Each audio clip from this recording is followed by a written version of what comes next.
Hello, my name is Maya. Welcome to part 5 of a comprehensive overview of Supernatural. You know, when I originally was doing this idea, like planning it, I was gonna do one video. Now it looks like it's probably gonna be like a total of 7, so let's just laugh at that a little bit. I really pulled a Supernatural where I made things way longer and unnecessarily complicated than it needed to be. However, we're here now. The damage is done. I have way too many hours of footage and we're finishing this. We're doing it. It's too late now. We have to conclude this series of me overanalyzing a TV show that ain't that deep, but it could be if you overanalyzed it, just like everything in this world. What's my point? Okay, I don't have one. However, I just wanted to say that that's pretty funny. At least I think it's funny. I don't know what I'm going on about here.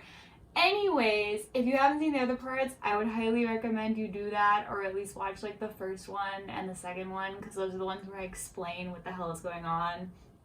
Or else you're just gonna be like lost. Like, why is she rolling a d20? I don't know. Like, that's weird. Is she into Dungeons and Dragons? Yeah, she is, but it has nothing to do with Supernatural, so why is she rolling a d20?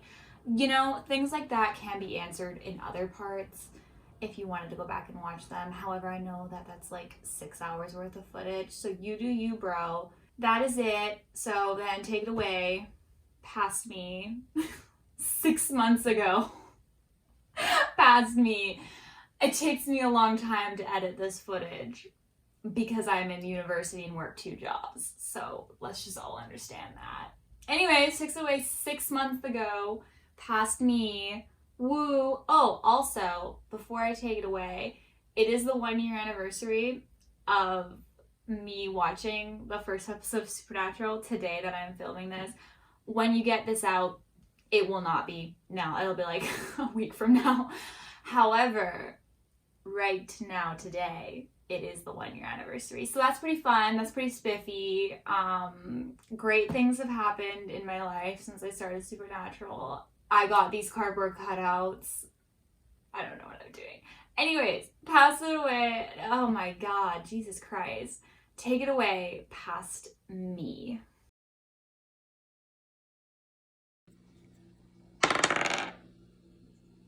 8. So I rolled an 8. Things Supernatural forgot along the way. Alright, so this is going to be being very nitpicky.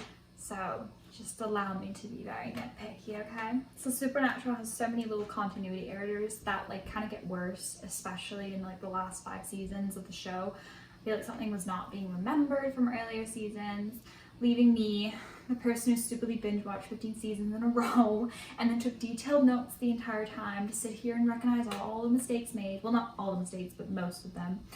Because obviously I am a one person and I have a lot going on, so I couldn't remember everything, but most of the time.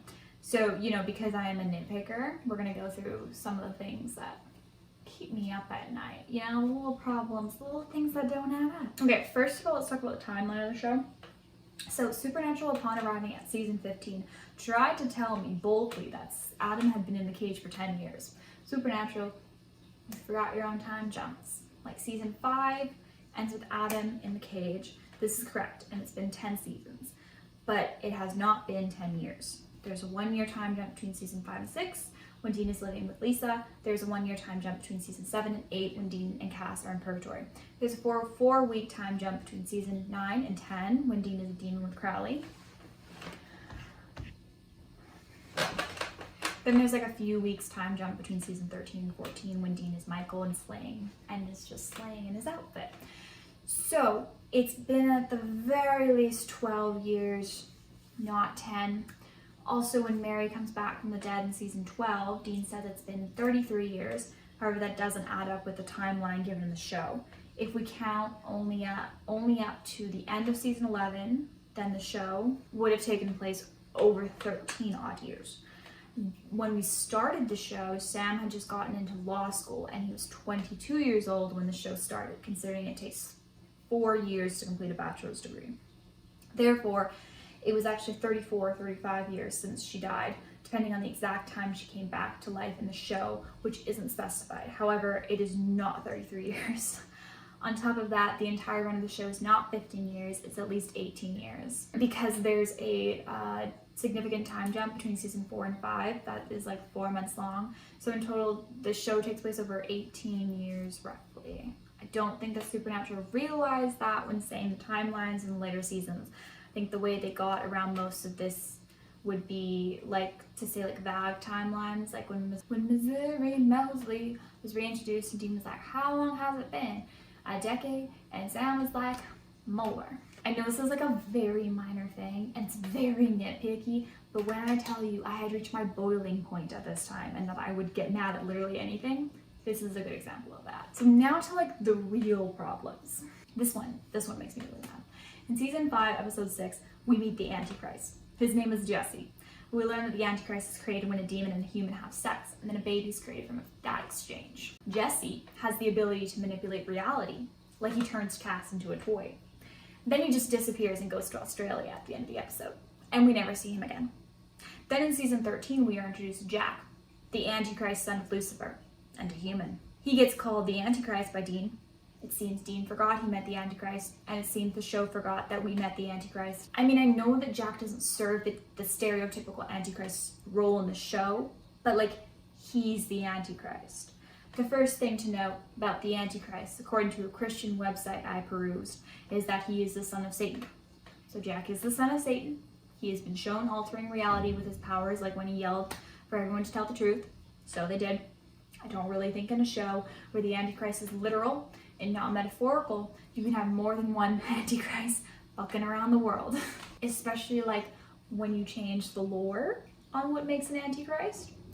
It's like such a big plot hole. I would have been okay if they had like addressed Jesse in some way, but no. Everyone forgot. Next, I just want to know where the red seared mark on Dean's arm that Cass left when he pulled him out of hell went in season 4. Like, did it just fade? It looked like it was burnt into his skin. The show just kind of like moved on from the mark that Cass left on Dean's arm and then like never talked about it again. Okay, well, they had him leave a bloody handprint on Dean's jacket after he died, but we didn't talk about it before then. And I just want to know what happened to it. I mean, it's like not necessarily a huge deal, but like I wanted to explain to me as a shipper, you know? And I know at the end Cass left, you know, his little bloody handprint, but like where's the real handprint? You know? If they ever talked about this and I forgot, please let me know. But I don't think they did. Also, Cass put like a cloaking tattoo on Sam and Dean's chest, like it was engraved in their rib bones, right? So that the angels couldn't find them in season 5. Yeah, again, did that just fucking fade? Was it temporary or something? I wasn't told. I was under the impression that it was like engraved, you know, like it wasn't temporary. It was something that they were gonna have forever. And if it got taken out, like why would they do that? It was so useful. It cloaked them for angels. I know they don't have it in season 6 because angels are like finding them left and right. Like they had this whole thing where Cass had to like call them to find their location. Cass could easily find Dean when he wanted to in season 6. So like if there's this power to cloak them and then it like ran out or something, why didn't Cass do it again in season 6? Or why did it run out? I just don't understand where it went. And again, I don't know, maybe I forgot something, but to me it just disappeared. In episode 4 of season 1, we were introduced to a very useful tool that apparently was forgotten by the show. To detect a demon possession, you say Cristo de flinch. It was used like once more by Jack and then never addressed again. Like why introduce such a useful tool and then never use it and then never explain why? It just seems pointless. So like remember in season 7 when Cass had come back from the dead and didn't have any of his memories and he was like living a normal life with his wife, then he just disappeared and got his memory back? I have questions. First of all, did that wife not try to look for her missing husband, start a missing persons case, a police investigation against Dean, perhaps, who was the one who was last seen with him. Like, he was in a mental hospital for a very long time, and I feel like if the wife started a case and he was in a mental ward, he probably could have just been found, right? I mean, maybe I'm giving too much credit to the police. Another thing, so I assume that Cass kept his memories from when he was living with his wife. Dean knew that he was living with a wife. I assume they consummated the marriage, so in season 9, when he sleeps with the Reaper, he didn't technically lose his virginity, right? I mean, I know he wasn't really cast when he slept with that woman, but he probably still has his memories of that moment in time, so he would remember sleeping with her. I mean, the fact that this woman was just like abandoned by her so-called husband, and we never saw any more of this, it was a little bit weird.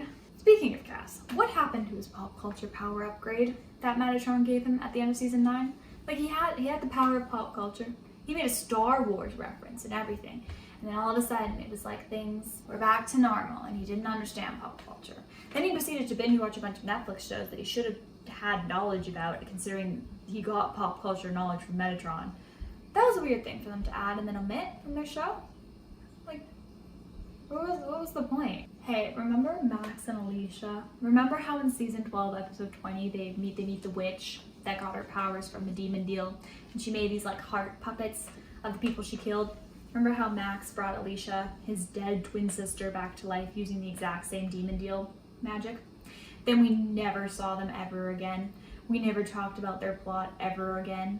That was a cool plot point, and I understand they wouldn't be reaching out to Sam and Dean after what happened, but like, they could catch wind of them or something, you know?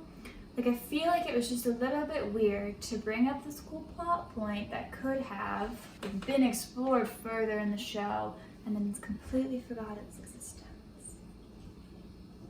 Speaking of forgetting plots you created, remember in season 14, episode 6, when Dean and Jack went on that solo hunt together, and there was that crazy woman who brought her boyfriend back from the dead using necromancy, and she like got obsessed with Jack and wrote a letter saying she was coming to get Jack?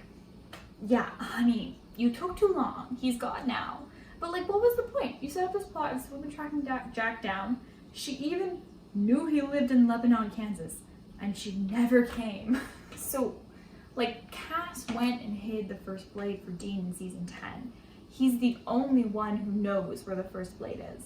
The show in season 15 almost gives Cass the mark of Cain. So my question is, he didn't need the blade in order to like trap Chuck, right? He just needed the mark. And Dean didn't think that maybe it was a bad idea for the one person who knows where the first blade is hidden to take the mark. No one mentioned this being a problem. Is it because we forgot? I mean, he doesn't actually take the mark, obviously, but still. Do you remember when Dean goes to meet Adam as in Adam and Eve, with Jack to get the magic rib bone to turn Jack into a bomb in season 15? That random ass angel was like smooching it up with Adam, and Dean asks if she's Eve. Honey, you met Eve. Remember season 6, she like tried to kill you? You guys killed her? Ringing any bells? No. Okay, it's fine. It's only a minor thing, I guess. He just fights so many people, he forgets when he's met the big names, you know? He's the bigger name in the supernatural community now. He's the A-lister.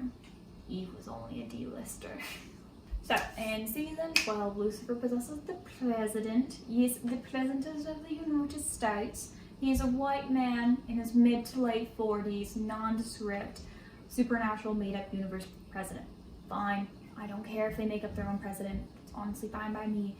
Remember, though, that you establish a different presidency in your show that removes you from the real world. So in season 13, when you're teaching the people from Apocalypse World about your world, you cannot say that Donald Trump is president because he's not president in your world.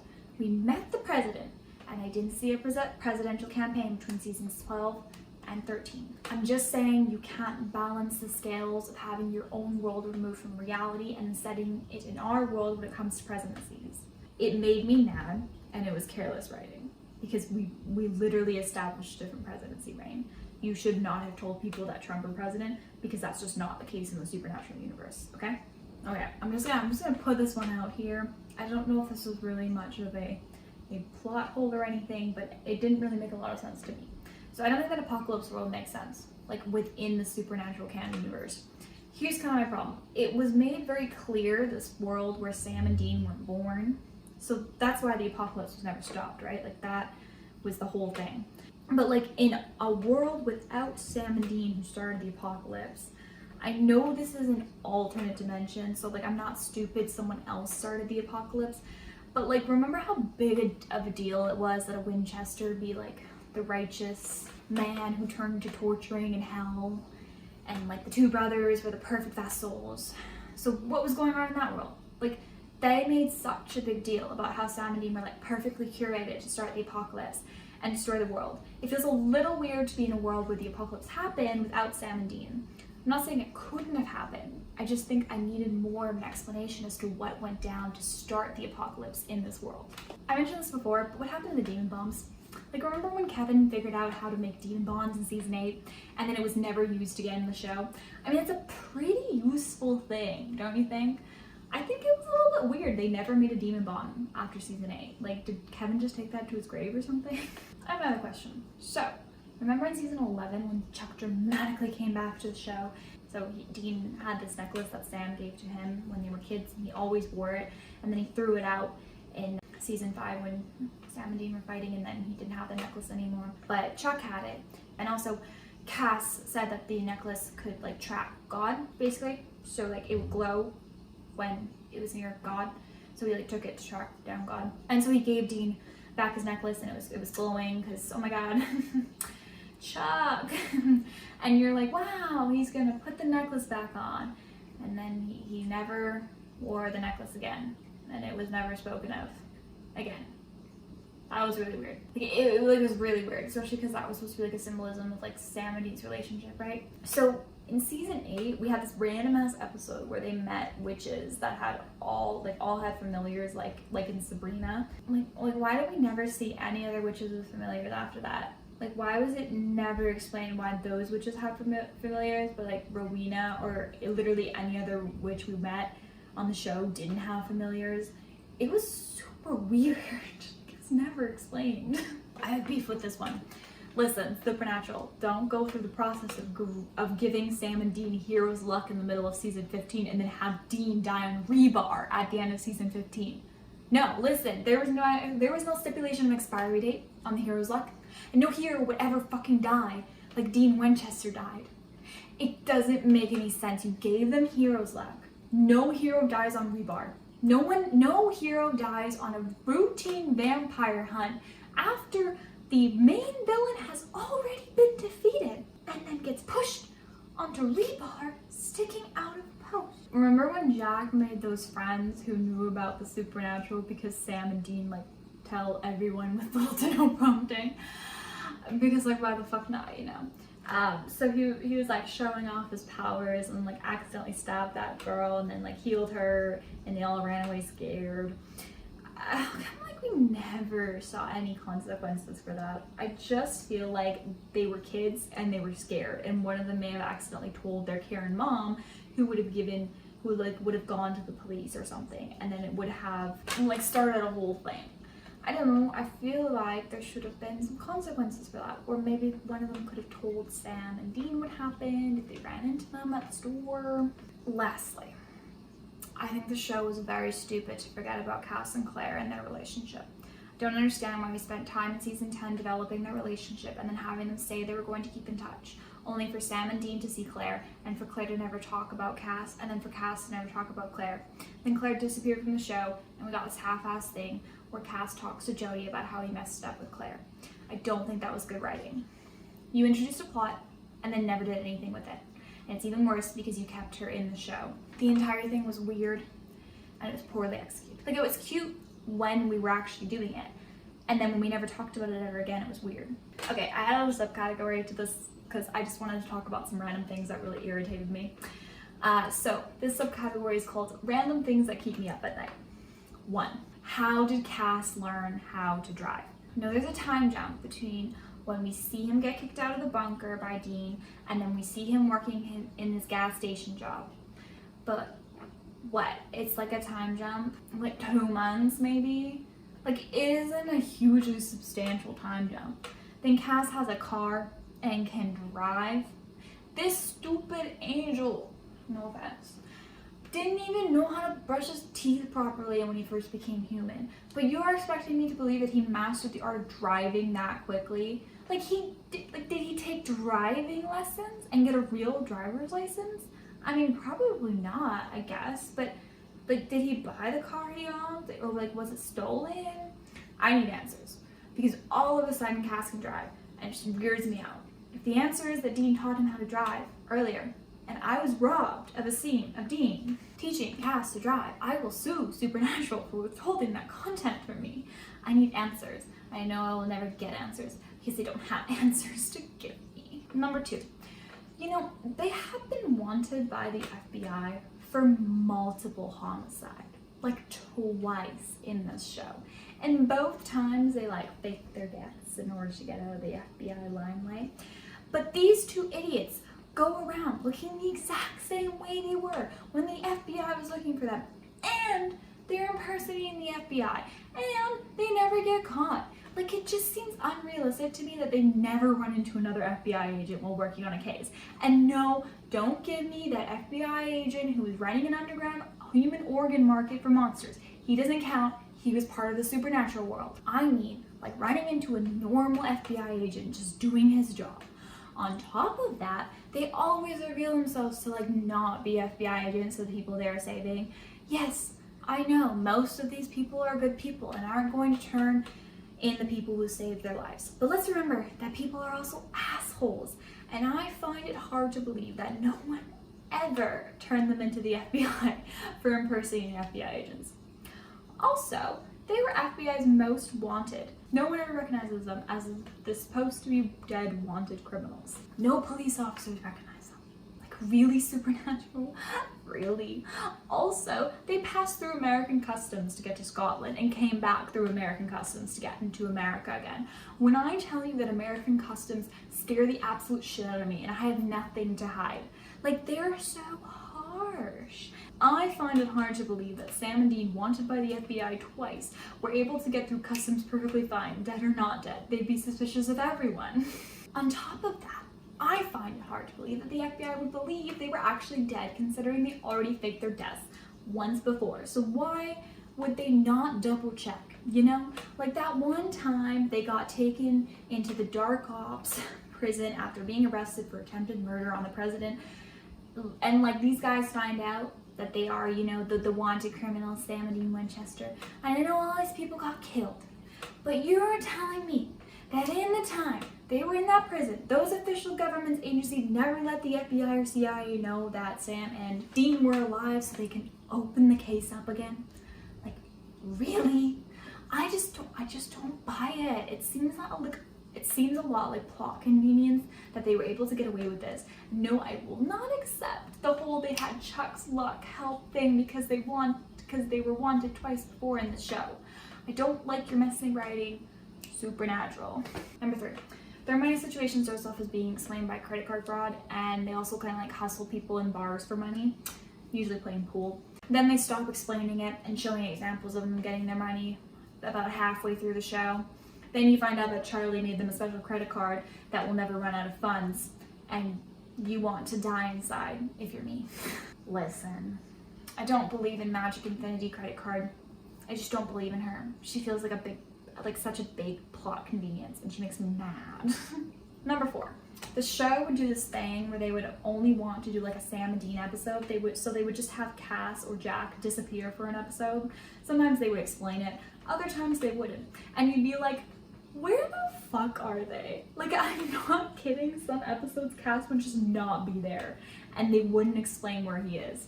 Or other times they would have them talk to Cass on the phone, but Cass wouldn't actually be in the episode. They even went so far as to have an episode where Cass was in another part of the bunker off screen, but we didn't get to see him. And then they started to do the same thing with Jack. Jack would just not be in an episode and you'd be like, where the fuck is he? At least with Cass, he had other people outside the Winchesters, and the show would make up random side quests for him to be on, so so he wasn't in a few episodes in a row. But like, Jack isn't going on random side quests unsupervised. Jack doesn't hang out with anyone else. Like, it used to annoy me so much, even when they started making up excuses. They were lame. Like, one time Cass was just like gambling in Atlantic City. No, he was like gambling on a boat casino or something.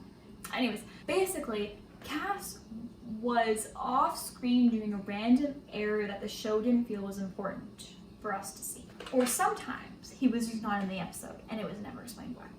Remember when Cass just wasn't in the holiday episode in season 15? Yeah, Supernatural, you need to like answer for your crimes. Why was he not in the holiday episode? I'm actually so upset. You like made a holiday episode and you didn't put him in it. Why? What? Literally, why? Like, I don't. Sometimes Supernatural does stuff, and I'm just like, why are you like this? Anyways, I call it the disappearing Cass problem, and it seems that Jack caught plot sickness as well. Number 5. The show literally doesn't seem to care that Dean killed Death. Like, he killed Death. Like, the death. And the show just shrugs it off and moves on. Like, I feel as though Dean should have been bragging to everyone about that. Like, remember when Dean killed Hitler in season 12 and he literally wouldn't shut up about it? See, that's the reaction he should have had when he killed Death. I was shocked. Like, killing Hitler is cool and all, but like, Dean, you killed Death. Why are you no more arrogant about this? It's fucking Death. Also, you kind of technically killed two deaths. Bro.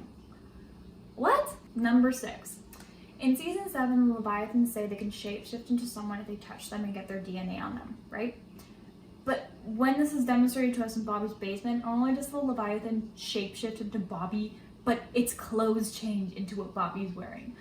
I want you to know that this Leviathan is tied up, so they can't go and get changed. This doesn't make any sense. You can't change into their clothes based on touching their DNA. It's like literally impossible. Like, Supernatural, come on. And number 7. Every single time they're tied up, there's a loose fucking nail or something they can use to get out of it. And it just, I know they made fun of it in the middle of season 15, but making fun of it doesn't mean that you didn't use it, okay? Like, you can say you're in on the joke, but you did make it so that throughout all the seasons, they would always just have a fucking convenient ass, rusty ass nail behind every single chair or post. Or post that Dean was being impaled on. This show drives me. This show. Oh my god, this show makes me fucking insane. Anyways, that's it.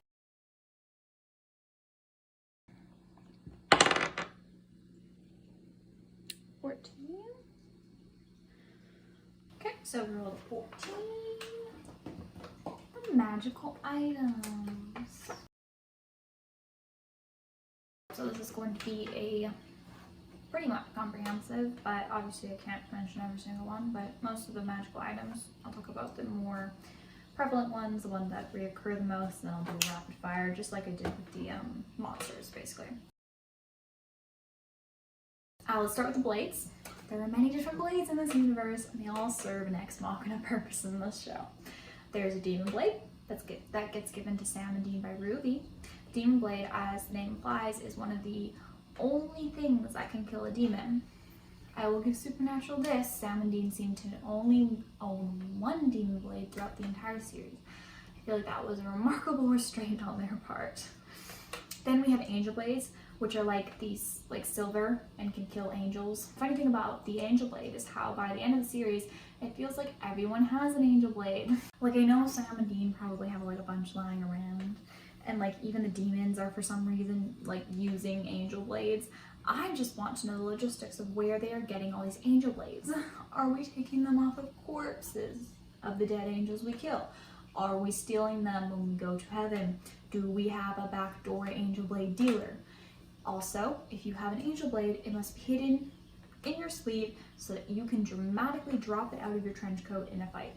If you don't do this, your angel blade won't work properly. There's the first blade, and I'm not kidding when I say the design of this blade is so ugly. Like, you It like looks so janky and weird. Anyways, the first blade can only be used with the mark of Cain. The first blade, at least how it appears to me, is like a drug that feeds the mark of Cain's addiction for homicide. So having the first blade will make the effects of the mark of Cain more prominent. The first blade is like attached to the mark of Cain, so you can like call it to you, like it's Thor's hammer, which is fun. The blade wants to kill. If you put it in the hands of someone with the mark of Cain, it will do like all the work. Last one I'll mention, there's the Archangel blade that was introduced in season 13. It's gold, so you know it's like cooler than the silver angel blade. It only has the power to kill an archangel if it's wielded by another archangel. Okay, then we have the guns. So the fun thing about normal guns is that Sam and Dean have learned that they could like carve things into the bullets. So we have the special bullets for like demons, which are the bullets with the pentagram like carved in them. Then there are the witch killing bullets, which have something like, which are I believe hollowed out, and there's like witch killing potion in there. We also learned that you can like melt down angel blades to make angel bullets. Dean was like very excited about this, Cass less so. Then of course you can just load up a gun with silver bullets for your werewolves and your shapeshifters. But where the fun begins is the cult. I hate the cult. I call the cult Gun Ex Machina because she serves no other purpose than to be a flighty bitch who comes whenever Sam and Dean are out of luck. The cult was created by William Colt, who we met in a time travel episode. He was a hunter. How did he make a gun that could kill all but 5 things in creation, you ask? Not important. Just know he did it. The Colt has special bullets that go along with it. When we started the series, there were only 3 left, and they were going to be used to kill the yellow-eyed demon. We used up all the last bullets, and then Ruby ever so kindly made more bullets so that I could like lose my mind. Then the Colt disappeared, and then they got it back. And they killed the alpha vampire, and then Dagon burnt it, and that's why I stay on Dagon. The 5 things that the cults can't kill appear to be archangels, or at least Lucifer, the god and Mara, I'm assuming Jack would be on that list. I don't know what the 5th one is, but all in all, a very useful weapon. Then there's the Equalizer, which Chuck made at the end of season 14 to kill Jack.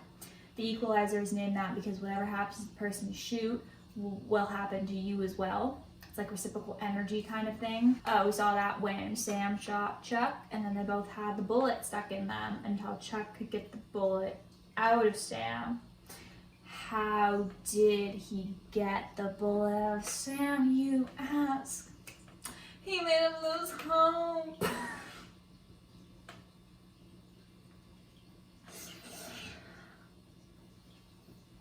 Oh my god, I can't believe I watched 15 seasons of this. Let's talk about the tablets. So the tablets are introduced in season 7 with the Leviathan plotline, and then the show just kind of forgot for a minute that they existed, and then they remembered and used them. There are canonically 3 tablets within the supernatural universe. They were scribed by Metatron, for God. They're basically instruction manuals and cheat codes to supernatural being. So I actually think the tablets were a cool idea. However, I think they quickly fell apart when you think of like the logistics. So there's the Leviathan tablet, the Angel tablet, and the Demon tablet. You need a prophet to read the tablets because only they can read the word of God. Apparently translating a tablet can drive a prophet crazy, and if you don't have a soul, the tablet can corrupt you like it did with Donatello. These tablets list weaknesses for supernatural beings, like how to close the gates of heaven and hell, apparently how to open alternate dimensions, like also how to upgrade your powers if you are a supernatural being. They're like just the instruction manual basically. Here's where things kind of like fall apart for me. So these tablets are like medium-sized rocks with like scribbling on it. You like have to wonder how much information could possibly be on this small ass surface. Like I'm pretty sure the amount of information we got from the tablet, especially the demon tablet, and the size of the tablet doesn't make any sense. Also, I feel like especially when it came to like getting the spell to open a door to an alternate dimension, that didn't make any sense. Like why would God write in the margins of this small ass demon tablet? It makes sense on the angel tablet, Because like at least Archangel Grace can like help open a portal to another dimension, but like the demon tablet, this has nothing to do with demons. Also, like, is it also on the Leviathan tablet? Like, by the way, what happened to that? Like, do I not remember because I didn't care? I don't know. Maybe I'll figure it out later. I know the Angel tablet is like broken, and Sam and Dean kept the demon tablet in their storage, but like, where's the Leviathan tablet? Like, if I cared, I would Google it, but I don't really care so much. So, am I Leviathan tablet? I mean, she was useless after season 7 anyways. But I mean, I guess we have to ask this question. Do you think the Leviathan tablet had instructions on how to get into purgatory? That makes sense, right? I guess we'll never know. Rip the Leviathan tablet. Let's talk about the books. I'm going to mention John's journal here, even though it's technically not a magical item, but like I guess it serves an ex machina purpose, so we can assume she's close enough to being a magical book. As a hunter, John wrote a journal that outlines all of his experiences with supernatural beings and their weaknesses and information about them. For the first few seasons, Sam and Dean used that journal like religiously on every case. Then the tide kind of shifts away from the journal and we focus more on books of the supernatural and Bobby for information and like the internet. Plus, once they get the Men of Letters bunker, which just has so much information on the supernatural, they didn't really need John's journal. But it is iconic to the show, especially at the beginning of the series. And there are, of course, like many lore books and some reports and essays written by the Men of Letters as well that we can count as having an ex machina function. But I feel like the main book that we need to talk about is the Book of the Damned, which, oh my god, I was just watching the series finale of WandaVision, and she mentioned the Book of the Damned, and I like screamed. Anyways, so the Book of the Damned, the Stein family had owned it, and that's how they were able to be immortal. I'm not impressed. The Book of the Damned is dangerous, but extremely powerful. It can cure all curses. This is like the big time for them witches like Rowena. The Book of the Damned can like also kind of curse you and make individuals who use it kind of do horrible things, like corrupt them. The book is written in code, so you need to translate it in order to read it. The Book of the Damned had the spell to remove the Mark of Cain from Dean's arm. There's also the Black Grimoire, which is a very powerful spell craft book for witches, and it was in possession of this old and stuck-up magical family, and then it became in possession of Sam and Dean, and they stored it in their unlocked cabinet in a rag. Responsible adults. Rowena used it like supercharged herself. Pretty witches tried to use it to bring their mom back from the dead too. It's just a pretty powerful spell book. Let's just talk about some other random ass magical items. We have a stick of wood from a magical tree that can kill a god. For example, we have the stick that killed Kronos in season 7 that had virgin's blood on it. There was the tree wood that had been hit by a lightning bolt that killed Zeus. Zeus, the fucking king of Olympus. Then there's the Vesta, who can be killed with oak dipped in virgin's blood.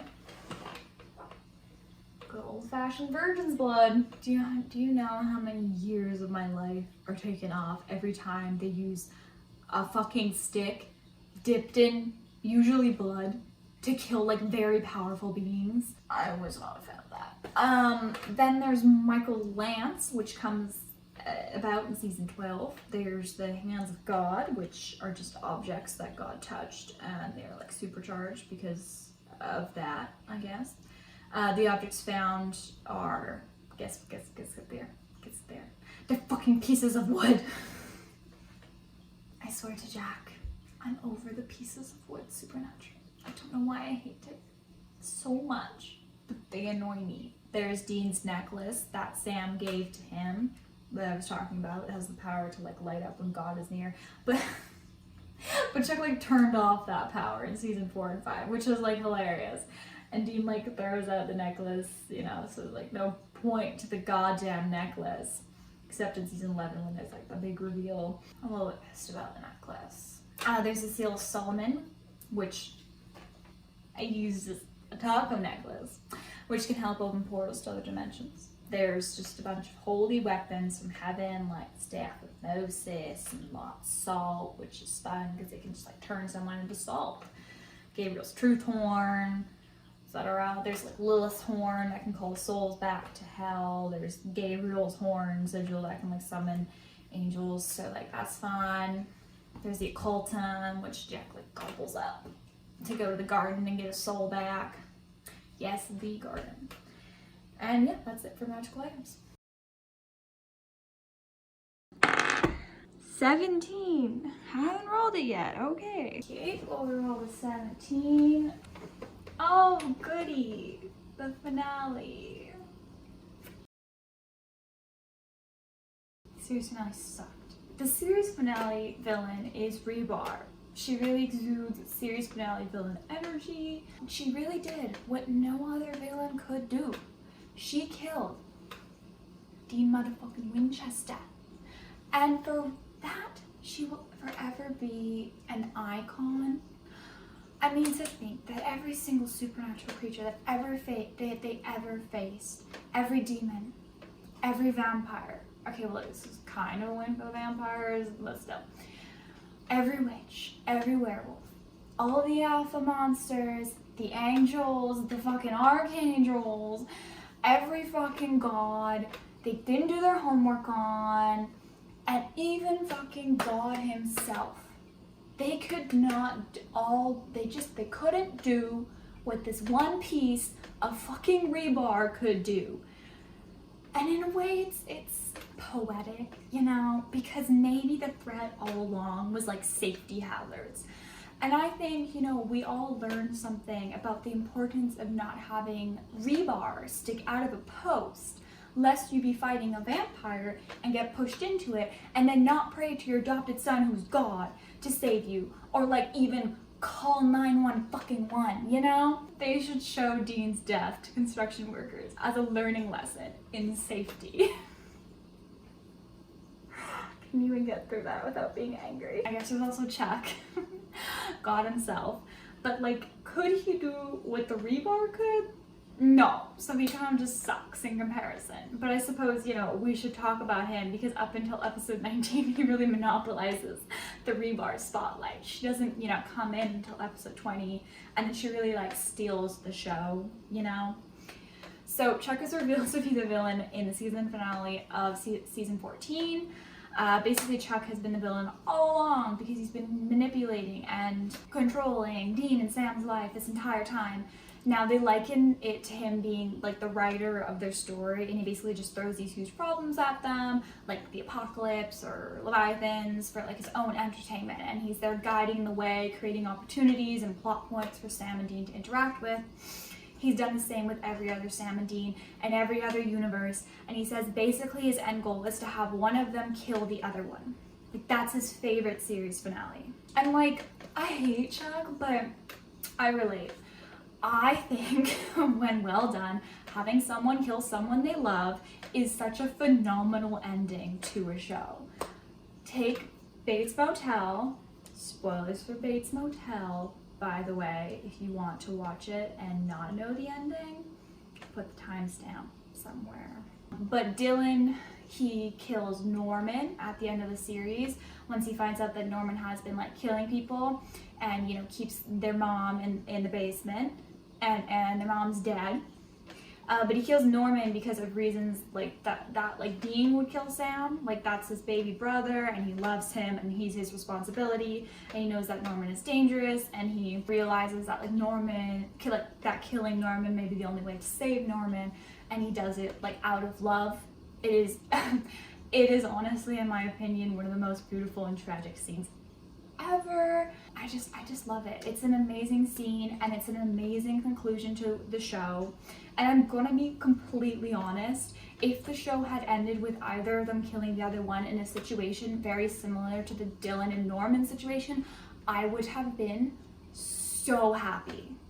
So honestly, maybe we should have given Chuck the ending he wanted. You know? It would have been better than the shit show we got. Instead, these idiots just don't want that finale. Can't imagine why. I mean, I get why they don't want it, but like I wanted it. So all of season 15 is them finding out how to like kill Chuck and get out of his control. Yes, you heard that right. 2 idiot humans are going against God. Thank Jack that Jack came back from the dead and he's actually the one who becomes God in the end. Okay, so before we go into like specifics of what happened, because I'm gonna give like a detailed rundown of the entire thing, you know, and give my opinion on how like different things were executed. I think that Chuck being the series villain and having them fight him in season 15 to close the show off was a good idea. Like, I think the execution wasn't good, but I can appreciate the idea and I think it was cool to explore. Honestly, the stakes were high because it's God, and it also felt like the characters were like breaking free from the control of God, and thereby in association with the meta of it all, they were breaking free from the control of Supernatural, the TV show. And I honestly kind of thought that was pretty cool. It added a super interesting layer to the season where Chuck would be talking about how the series was going to end and closing off plot points and having the characters saying they want out of the controlling force, making them go through such harrowing experiences all the time. Like, I will give credit to Supernatural where credit is due, because sometimes, like, the show does cool things. And this was a super unique approach to ending a show, and I appreciated the creativity and the meta of it all. So let's start with how they defeated Chuck. This, of course, was the main plot of the season, so what was Supernatural's big climactic end to Chuck, you may ask? Well, let's start with Jack coming back from the dead. So he comes back from the dead because Billy, who is dead, made a deal with the Empty to let him out in hopes that Jack would be able to kill both Chuck and Amara. Billy, you see, has read Chuck's death book and saw that Jack played a huge part in the death of Chuck. But don't you worry, Sam and Dean are the messengers of God's destruction. And Cass, well, Cass dies before the action starts because he loves Dean so much. I'm so happy over there. So the original plan is for Jack to fortify himself and then become a bomb and like blow Chuck and Amara up, killing himself in the process. So Jack eats like some Grigori hearts. Apparently there are a lot of them now, even though I'm pretty sure we were told they were an endangered species. But honestly, that's the least of the finale's problems at this point, and I have to pick my battles. He also goes to the garden, yes, the garden, and gets his soul back. The last thing he needs to do is get Adam's rib bone. Yes, the Adam, not the other Adam. This one's Adam and Eve Adam. So Dean, being like the worst parent ever, drives him to go to become a bomb. Like, imagine your kid is like, I'm gonna blow up, and you're like, okay, I'll give you a ride. Like, okay. Anyways, Billy, she's been playing these fools, especially Dean. He's just too impulsive to ever think like anything through logically. But, you know, we won't get into that yet. Billy, you see, wants to become the next Chuck, which honestly, I love that for her. Team Billy for president. Then Sam and Cass try to stop Dean from letting Jack blow up because they found out that Billy has been playing them this entire time. Meanwhile, Amara trapped Chuck because Dean lied to her, and for some reason she like trusts Dean. I mean, no, like, I'm sorry. You kind of deserved your death. Why on the God's fucking green earth would you trust Dean? Like, I'm sorry. Your little love thing was in like season 11. And it wasn't even really a love thing, was it? It was like a Mark of the Cain connection. Why would she believe that like Dean would be on her side is what I think the big thing is. Like, I understand that, you know, she's a little bit naive, but I feel like Amara should have known that Dean was playing her because it's Dean and it's Amara. Anyways, Chuck is like, guess what, Amara? They lied to you and they want to kill us both. And she's like, oh my god, no, why would Dean do such a thing? And I'm like, Amara, it's been seasons since y'all kissed. He's like, moved on. Let it go.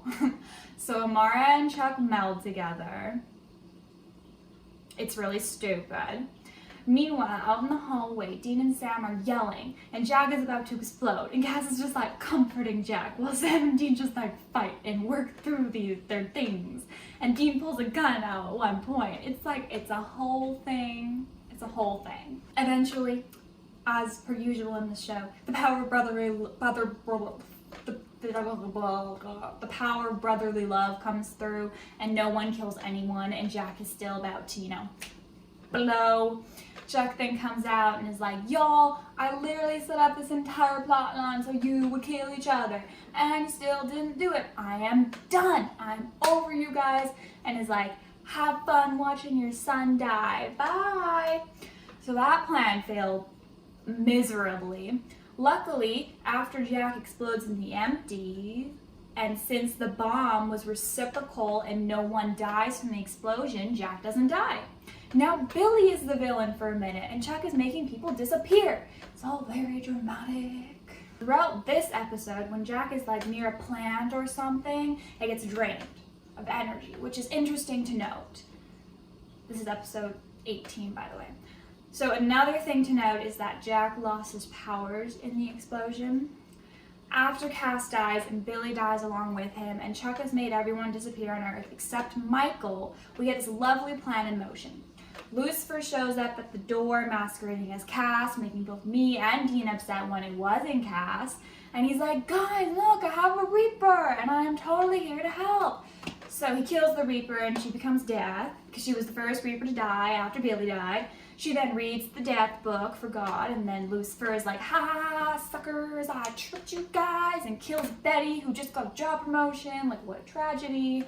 Then Michael kills Lucifer, and it's like it's a whole thing. It's important because Jack is in the room when all of these fights are going down and everyone is using their powers.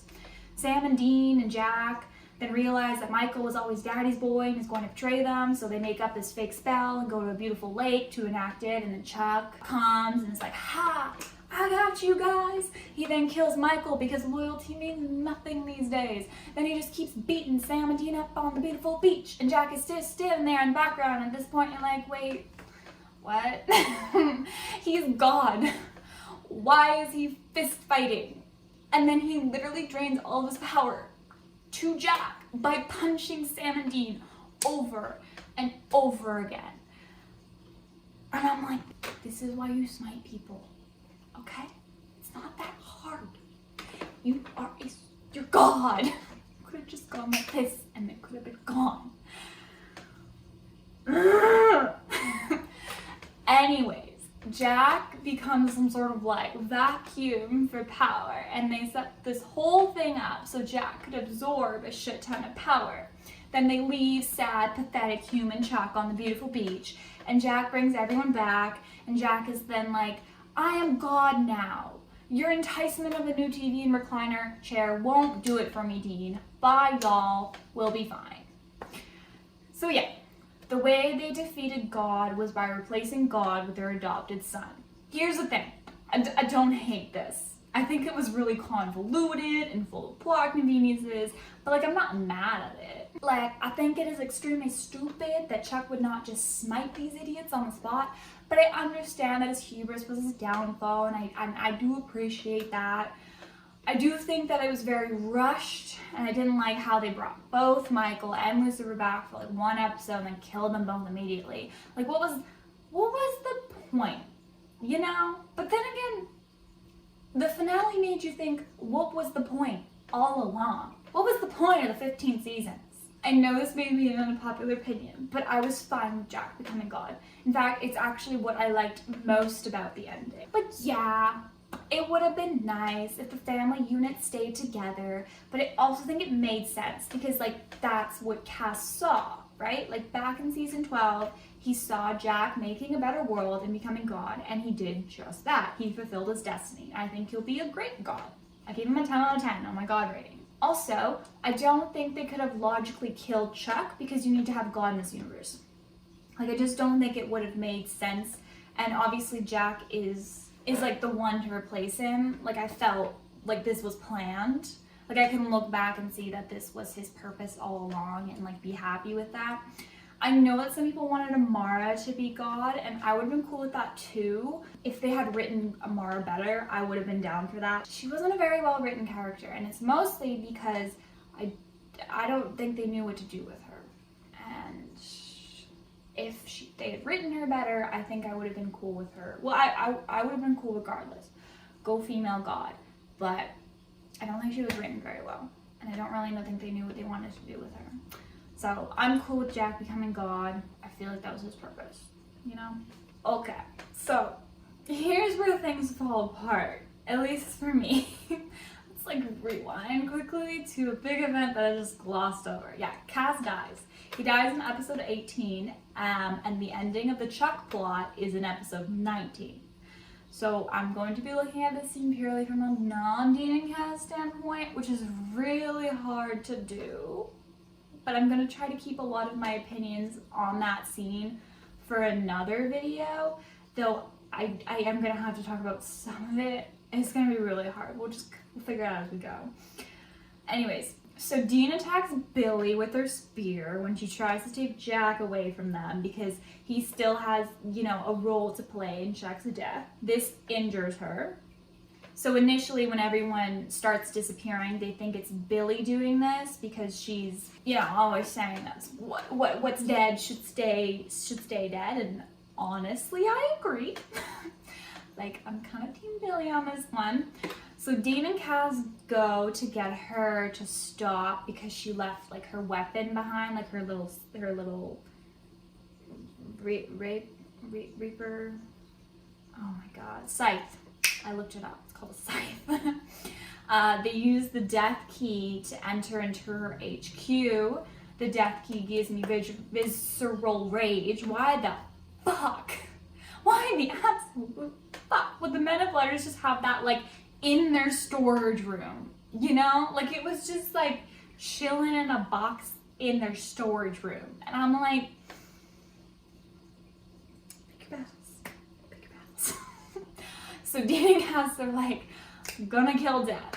I mean, Dean has done it before, so like at this point it is doable. And Billy's all like, look, Dean, I'm gonna die because you infected me. Like if you cut death with its own scythe, then it, you know, starts to kill you, like it's poison. And then she's all like, also, guess what, guys? It was Chuck making everyone disappear, not me. And then she's like, fuck this, Dean Winchester.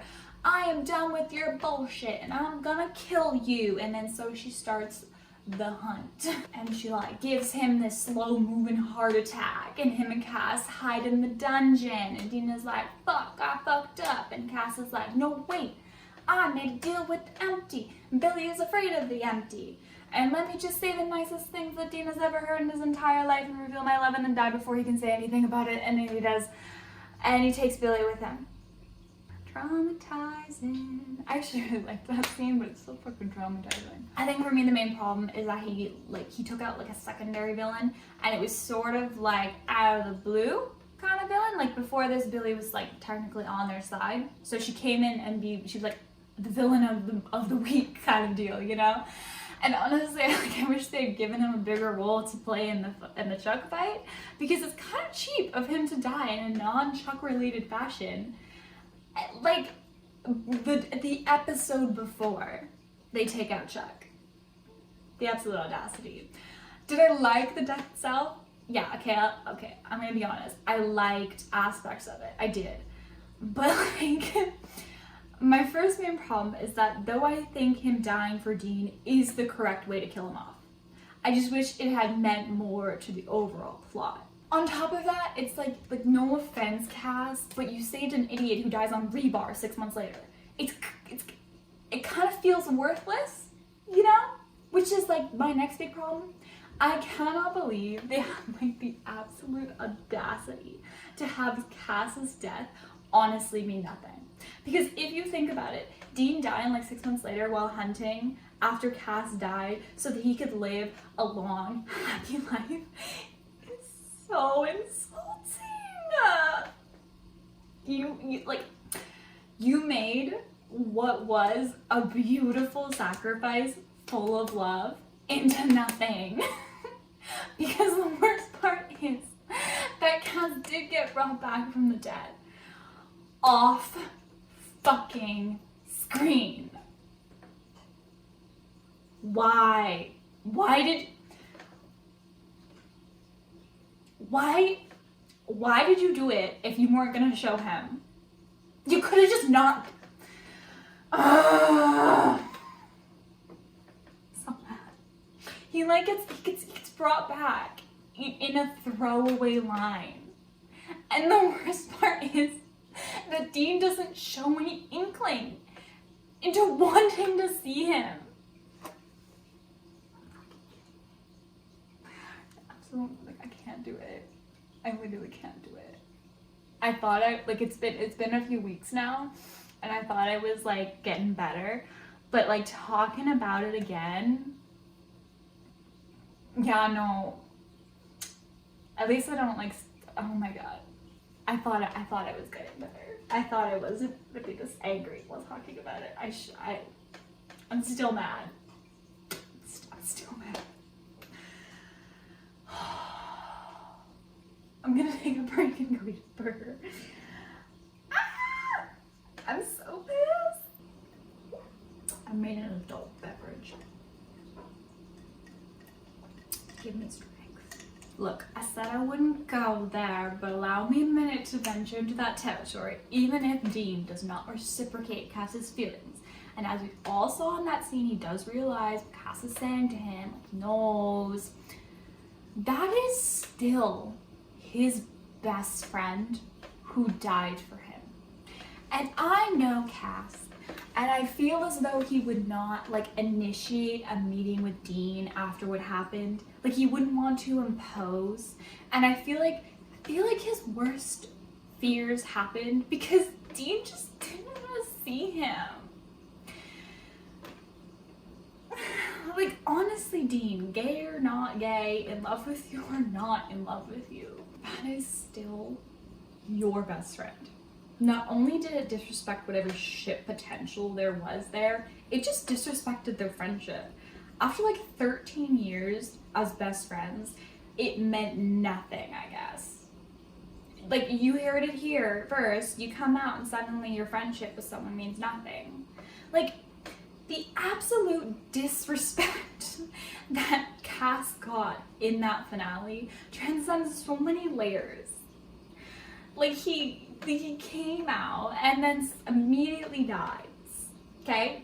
And he sacrifices himself. His sacrifice was rendered useless because Dean died anyways. And in a very stupid way, too. And then they brought him back off screen and Dean didn't even want to see him. Dean, you had an entire fucking car ride montage to Wayward Son to call him. It was Sam's entire fucking life. It was like 40 fucking years long montage, okay?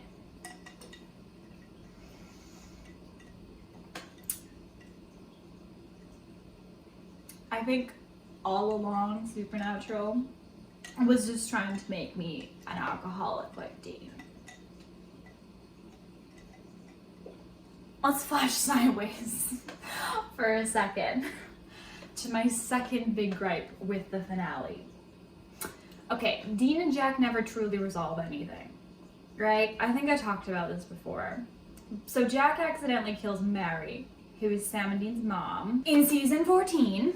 And let's just say it puts a strain in the relationship. And Dean tries to kill him. I mean, he doesn't, but then Chuck just kills him anyways. And the show doesn't have to deal with it, right? Because they just killed Jack off. And then they bring him back, okay? In the second half of season 15. They bring Jack back without a soul, okay? So, they have Dean, give him like a decent welcome, okay? And, he's really stoked that Jack can kill Chuck, as we saw with him really wanting him to blow the fuck up. Then, in episode 13, Jack gets his soul back. And he really regrets what he did. And he apologizes to them and asks if they can forgive him. He has a lot of guilt and struggles a lot with it, because remember that when someone doesn't have a soul, it's almost like they're a psychopath. Though it affects everyone differently, they can't feel things the same way, that like they could as a human, right? They're missing a part of themselves. So though Jack always felt some level of guilt and regret, it was not fully expressed because he did not have the emotional capacity to fully like express and feel the emotions. And then when he got his soul back, it was like a train hit him, because it was like he never, like he knew what he did was wrong, and he was trying to make amends before, even when he didn't have a soul. But obviously it didn't hit him the same way, because when you don't have that emotion and you can't tap into that, obviously the feelings are not going to be like fully present. So when he actually does get his soul back, it's like they actually had to deal with it now, because before, when Jack didn't have a soul, it was like you could ignore it because Jack couldn't feel things the way that he could. So it was like, you know, he could apologize, but it wasn't like a full apology. You can't really have like a full-on conversation with him about what he did, because he doesn't feel things the way that like he should. And he didn't have a soul when he killed Mary either, so like he wasn't feeling things the way that he should, right? You know, even when he didn't have a soul, he still struggled a lot with his fear of losing both Sam and Dean, so that became even more present when he got his soul back, and the full gravity of what happened actually hit him, because he could fully feel every single emotion. And then Sam, of course, like being, you know, the more mature one, if we will, he like assures Jack that they're okay. You know, he's just really happy he's back. Honestly, I will give Sam this, and I mentioned it when I talk about Sam as a character.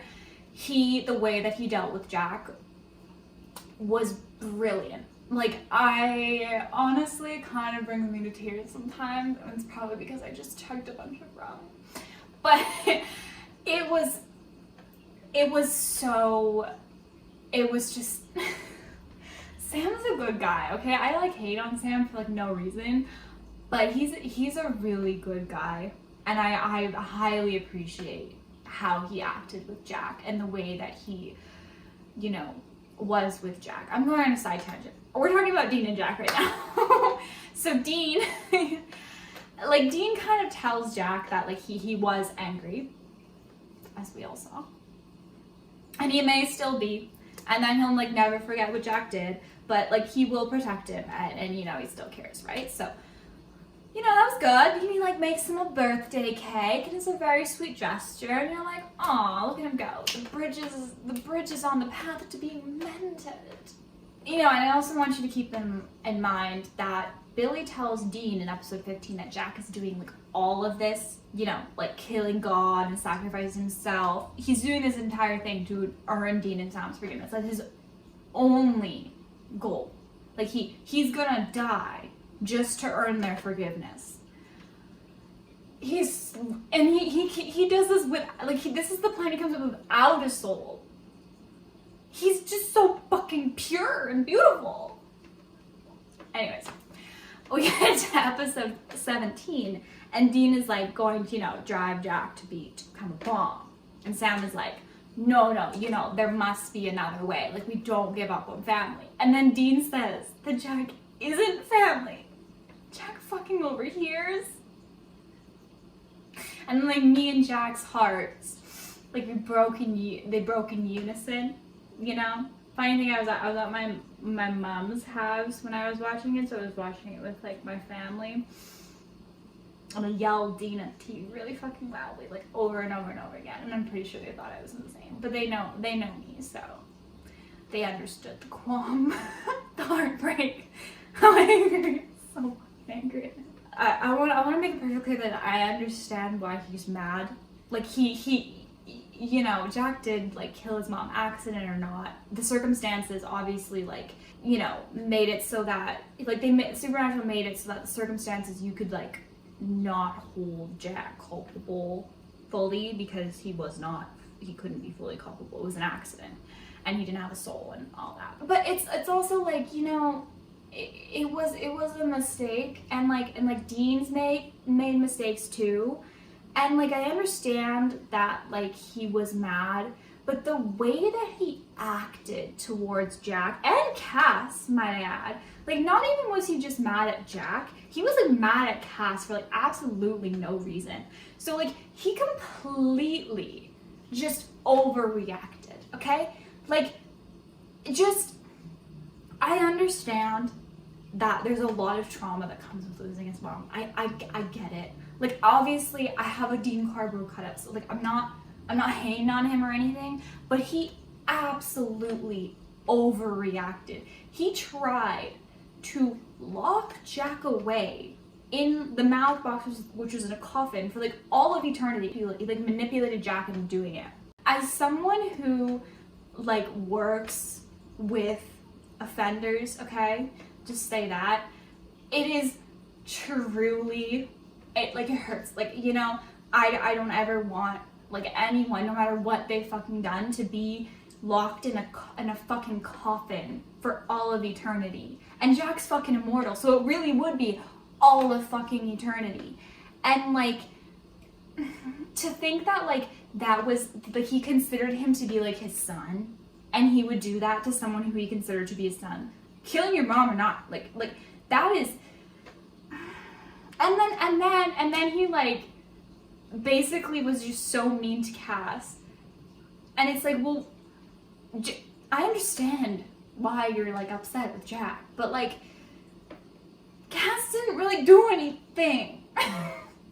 No, okay. I'm just really mad, okay? I'm getting too heated again. He does talk with Jack like about what happened, you know, when he's like overheard him saying he wasn't family, and he does say that like Jack shouldn't have heard that. Why did you fucking say it then? And he does thank Jack for like what he's doing for them. And like Jack does take it like a champ. Like, I will admit that Jack's never angry with Dean with how he acts towards him, because Jack believes that he deserves to be treated that way. Which, like, again, I don't think anyone deserves to be treated the way that Jack was treated, okay? I don't care what you've done. You don't deserve to be treated like the way that Jack was being treated. But that's okay, that's fine. But like, I just imagine that Dean would not be the same if it was like Sam or Cass in a similar position to Jack, okay? Like, he really would not want them to become a bomb. So I really do think that like Dean never really mended that relationship, especially considering he like tried so hard to get Jack to blow up, you know? Like, he tried so hard. And then it was never, like, they never talked about it. They never had a conversation about what happened. They never actually sat down and like actually hashed it out. Like, he talks to Sam, right? And he apologizes to Sam for how he acted in the hallway, but he doesn't do that with Jack. In fact, like, the next episode, it's almost like nothing happened. And like, all of a sudden Dean is all like, I love Jack, let's like attack Billy for him. And then in episode 19, he's all, Jack, come back and live in the bunker, woohoo. And I guess you could say that in the end, Jack did redeem himself in Dean's eyes because of how Dean wanted him to, like, you know, come back with them. But to not address the fractured relationship in proper fashion leaves me very unsatisfied. In my opinion, I think they should have spent more time, like the entire season, mending the bridge between Dean and Jack. It felt rushed. It was not complete, and his actions were very contradictory. Like, so many points. It was just so frustrating. And I was very disappointed at the end of the day at Dean's behavior. And then it never really truly resolved. And it made me dislike him. Like, there was a point at the, like, end of season 14, beginning of season 15, more so because I was very, very, very unhappy with how he was treating Cass, to the point where I actually stopped shipping them and hated on Dean for like a solid 8 episodes, which is hilarious because I was texting my best friends this and they knew that this fucking cardboard cutout was coming in the mail because they ordered it for me, and I'm sure they were having panic attacks because I was saying I hated Dean and they had ordered me a Dean cardboard cutout. But, like, at the end of the day, like, I think that his apology to Cass came through and cleared a lot of my problems with that, so I was able to get back on the Dean bandwagon. But, like, and you know, he did die on Rebar, so, like, that made me realize how much I actually love him. I was really unimpressed with what they did with Dean in season 15 and the end of season 14. Very unimpressed. Gripe number 3. Oh boy. The introduction. Yeah, I may have given it away. But Dean dies on fucking rebar. Okay, let me explain. So episode 19 ends and the plot is done. And you know, I would have been happy with the ending of the show if it ended on episode 19. Like, it's not gonna go down in history as the best ending of a show ever or anything. But I would have come out of it being like, okay, nice. Little, like, it was a bit underwhelming. We came, we did. We came and we did what we needed to do. And we had a decent time. Right? We ended how we were. Mediocre. Then, in episode 20, she comes along and she says, welcome to the worst ending of a TV series ever. Game of Thrones could fucking never. Okay? It was so horrendous and insulting. And I can't even explain to you how me saying that an ending is worse than Game of Thrones actually means something. Okay? Because Game of Thrones fucking broke me. And this ending was just so bad.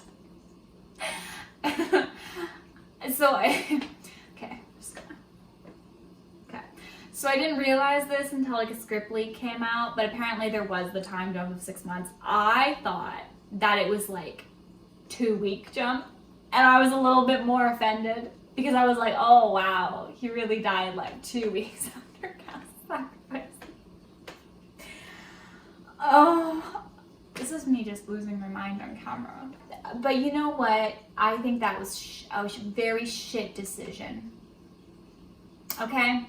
Because we didn't get to see either of them truly grieve Cass. You know? They're like best friend for 13 years.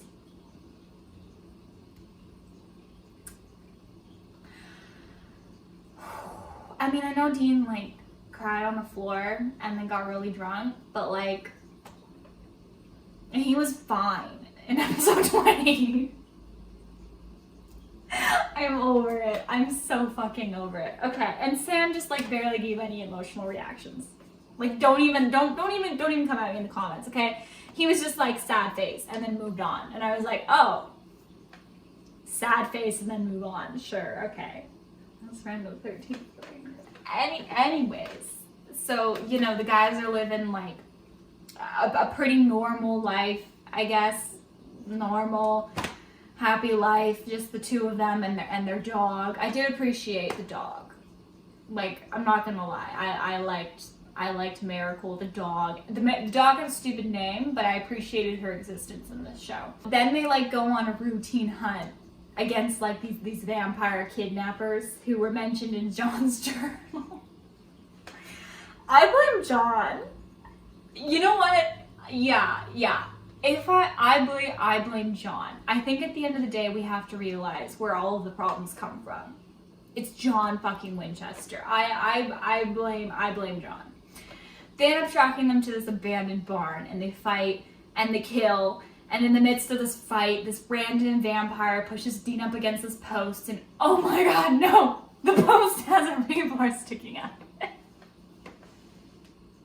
And Dean is in on this rebar, and then he like slowly dies, and like no one does anything. And I mean, like he had the entire Hamlet fucking monologue. Okay, I don't know if you ever read Hamlet, but he takes like 4 pages to die. I don't know, maybe I'm exaggerating a bit. I finished Hamlet at like 1 in the morning, and I was very upset when he just wouldn't fucking die. His long fucking monologue. And it was exactly like Dean. It's like no one did anything. It was just sitting on this not sitting. He was standing on this post impaled, and he was having this long fucking monologue. And I was like, you know what we could have been doing? Anything? And this is coming from someone who actually wanted them to die the entire time. But make them die in a different way. Right, okay. So what is his monologue? His monologue is like some nice things to Sam. I wasn't paying attention, I was too shook.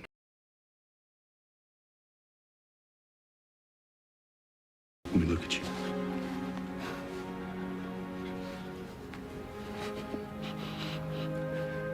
There he is. so proud of you, Sam. Do you know that? I've always looked up to you.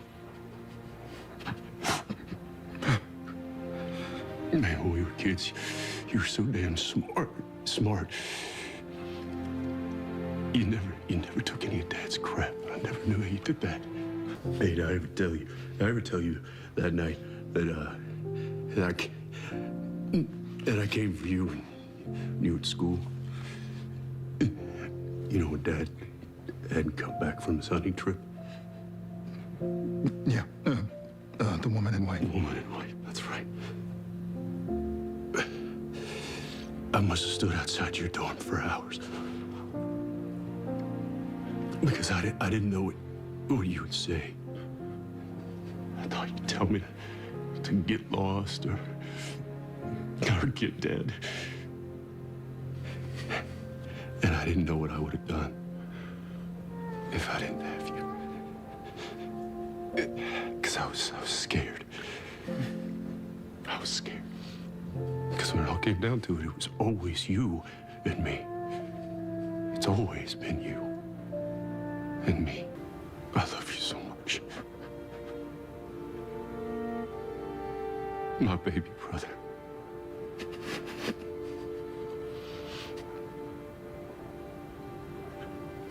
No. Well, I did not think this would be the day. But it is. It is. And that's okay.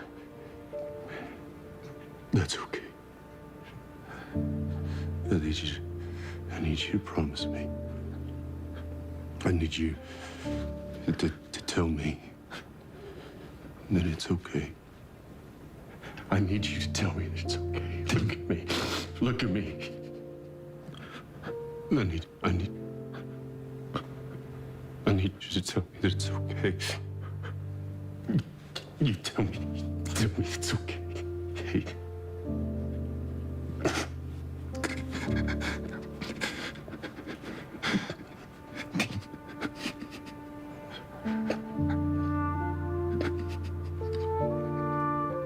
It's okay.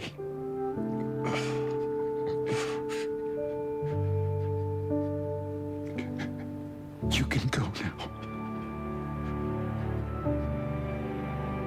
Can I just say, not to be that person, I don't want to like diss on people's last words or anything, but like, if you want the tea, someone over there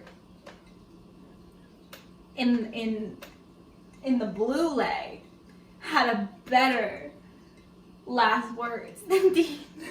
Can't do it. I'm so done. Oh God. His words to Dean were just so much more impactful than Dean's last words to Sam. Okay? They just were. And I don't know if it was because the entire time I was watching this finale, I was just progressively saying what at the TV, and the what would like get more progressively like urgent and like higher pitch as I watched like Dean Winchester die on a piece of fucking rebar sticking out of a post on a routine vampire hunt. And like, I don't know if it was because I wasn't paying attention, because I was just so shook to my absolute core. But like, I mean, okay, what did he say? He said he was like proud of Sam, and that like he loved Sam, right?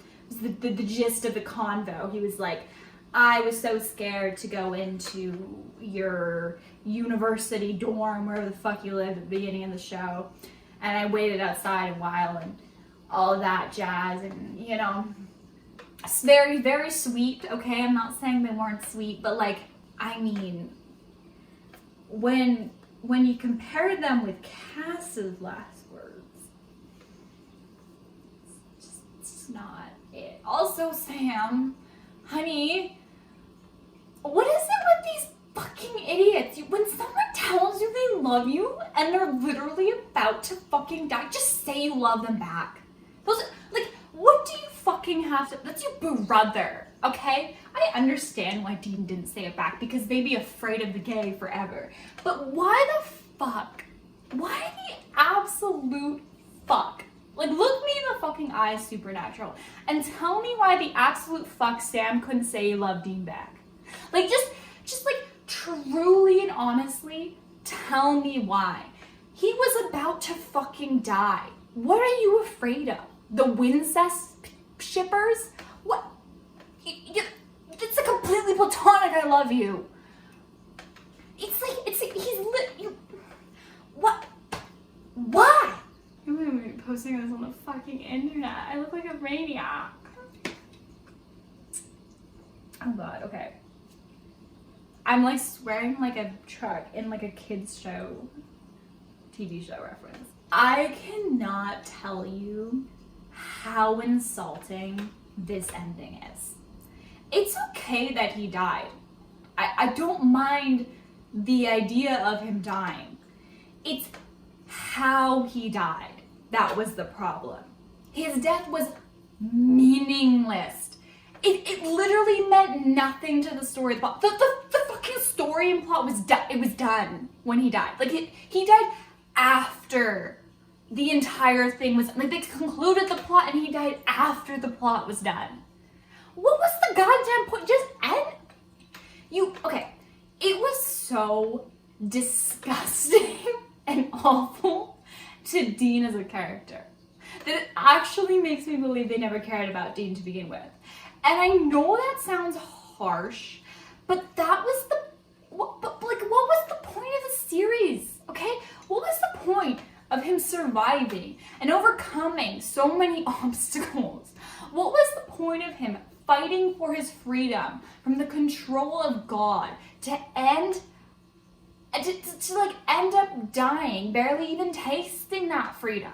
Like, what was the point of his sacrifices? What was the point of him fighting every day of his life against the supernatural, for stopping so many apocalypses, for him to die in such a meaningless way for no reason?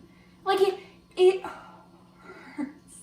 It physically hurts me when I think about how they chose to end Dean Winchester's arc, okay? Like, someone sat down in the writer's room and thought this was the best way to end Dean Winchester. It's atrocious. You should literally be ashamed of yourself, okay? It's truly disgusting. He can die, okay?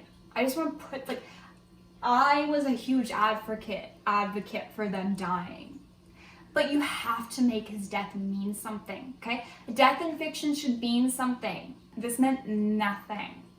And that's why it is truly the most awful thing I've ever seen. I don't want to hear, oh, it's more realistic this way. It's like, no, okay, look, this is a fictional TV show, okay? You're not supposed to, like, have your characters die in a meaningless way. Everything you write should mean something. You should not write things just to write things for shock value. A death needs to mean something. They can die, but why could Dino not have died trying to take out Chuck? Tell me, query me this. If you wanted to kill him, why couldn't he have died in a meaningful fucking way? Okay? You finished the goddamn, you didn't even need episode 20. You did not even need you could have ended on episode 19. Why the fuck did you make episode 20? Okay. So mad.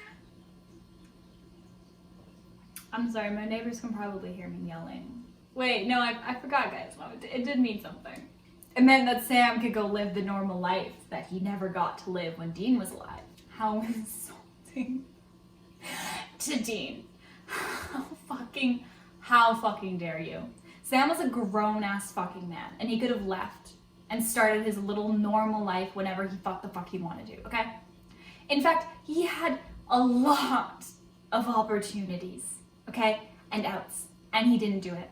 And to make it seem like Dean had to die so that Sam could finally get the life he was complaining about not having for like 18 goddamn years.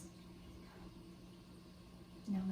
Not only was it extremely pointless and stupid and unnecessary and insulting and hurtful and the worst writing I've ever seen in my entire life. And I read fucking fan fiction. No offense to fan fiction, but like we know what we are, right? But it was the most disrespectful way to treat a character. Yeah, okay, Cass was treated badly, but at least his death meant something and was powerful, okay? He died for Dean. And yes, Dean's stupid death does erase a lot of its meaning. But that was still a loving sacrifice. This was worse. This was awful. Then he's like up in heaven, and all he wants to do is go for a drive in the Impala. And then he's reunited with Sam in heaven. Fucking cheesy. Bad. You know, if he went to heaven and he reunited with Cass and they like waited for Sam to join them together and Dean actually had a life that he missed out on Earth with Cass in heaven, I may not be as mad. I mean, I'd still be mad, but I wouldn't be as mad. But here we are. So you may be asking, Maya, what would you think of Sam's ending? And I'd be like, I don't know, it was kind of boring.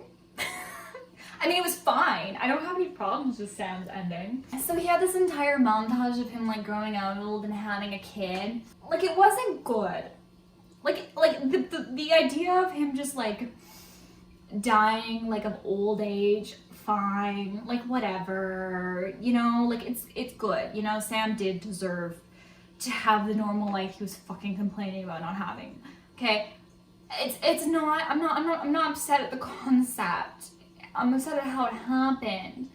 But like, oh my god, the execution was bad. Like, why did we never see the wife's face? We just like sped through 50 years and it was like, oh, and then he just died. And I was, Wayward Son was playing in the background and I was like, okay. Query me this, Supernatural. What was the point of me watching 15 seasons of this show? No, seriously. Like, truly and honestly, if I had known this was the ending, because all I knew was that Cass died going into this. I did not know what the ending was. I had no idea. None whatsoever. I went in completely blind. If I had known this is how the show would have ended, I wouldn't have watched your show. Because this is bad. Okay? It's bad. It's pointless. It made me offended. Though I do get offended quite easily, I would say I still have a valid reason to be offended. Fuck you, Supernatural.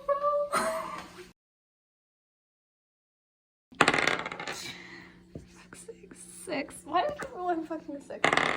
I'm done. 16? Oh, okay.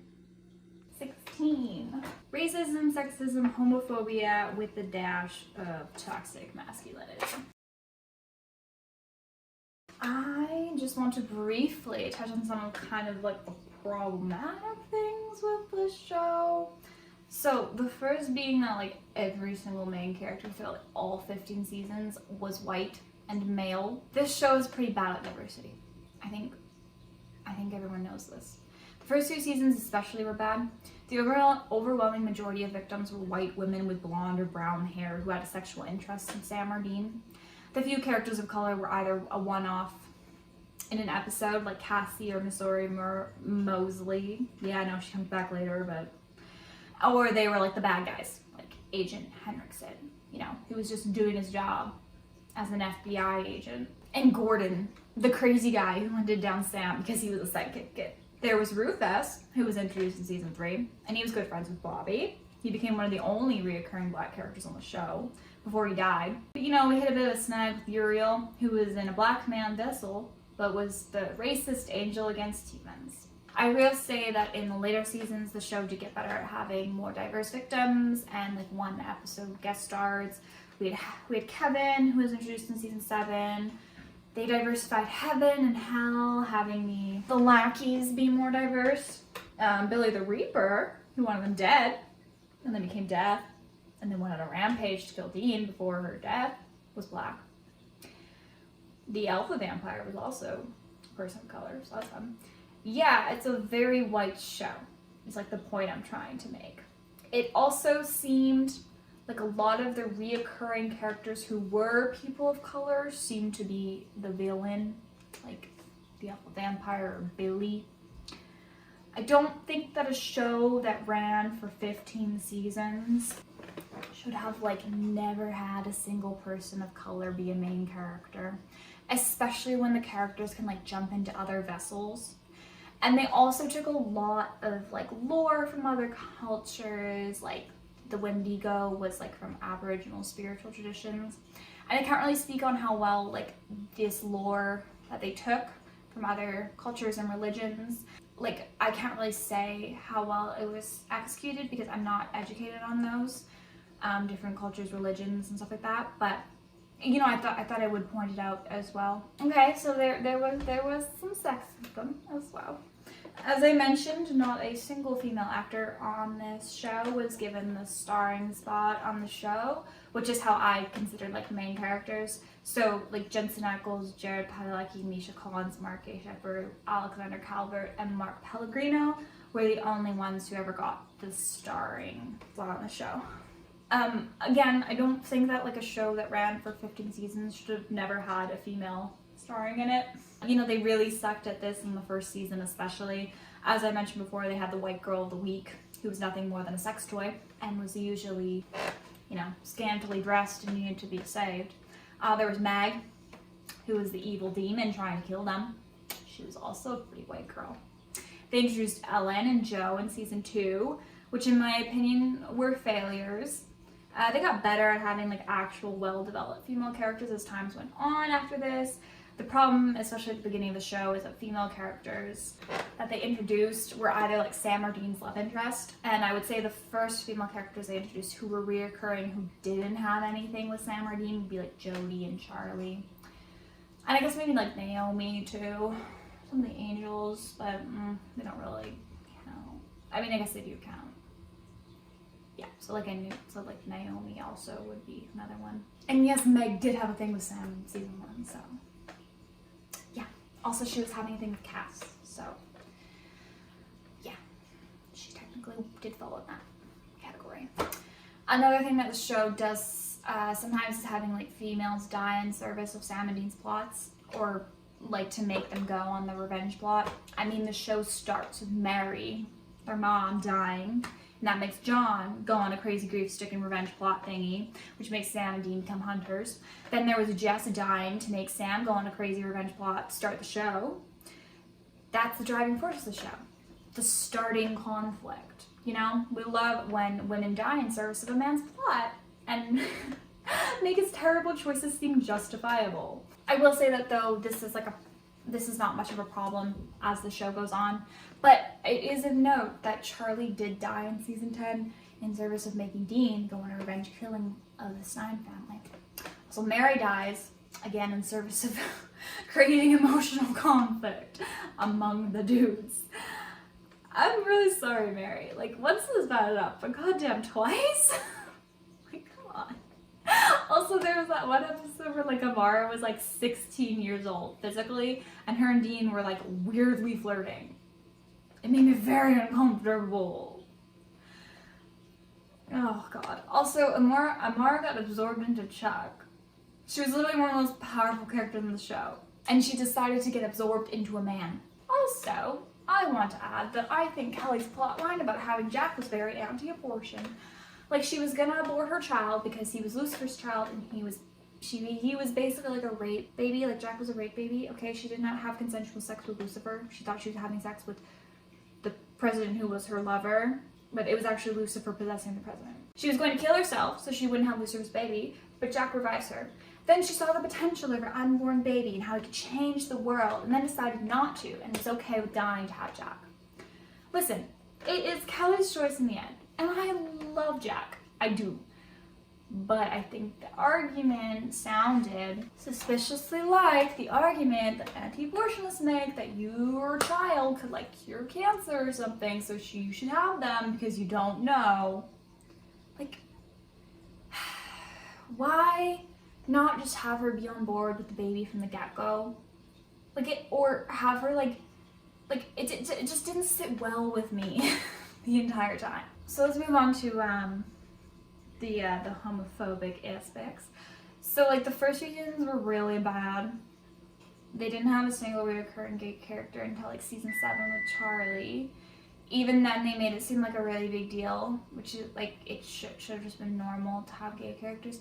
I mean, I guess Crowley was out there like kissing dudes for Crossroads deals, but like, does that really count? The first lesbian character they introduced in season 2, Lily, she like died immediately, so that was something. There was also some instances of Sam and Dean being mistaken for like a couple, and Dean being like super offended. And I know that it's like partly because they are siblings, but there were also comments made about how like gay porn would be punishment to watch. There was Dean making comments about how Sam liking fairy tales is gay.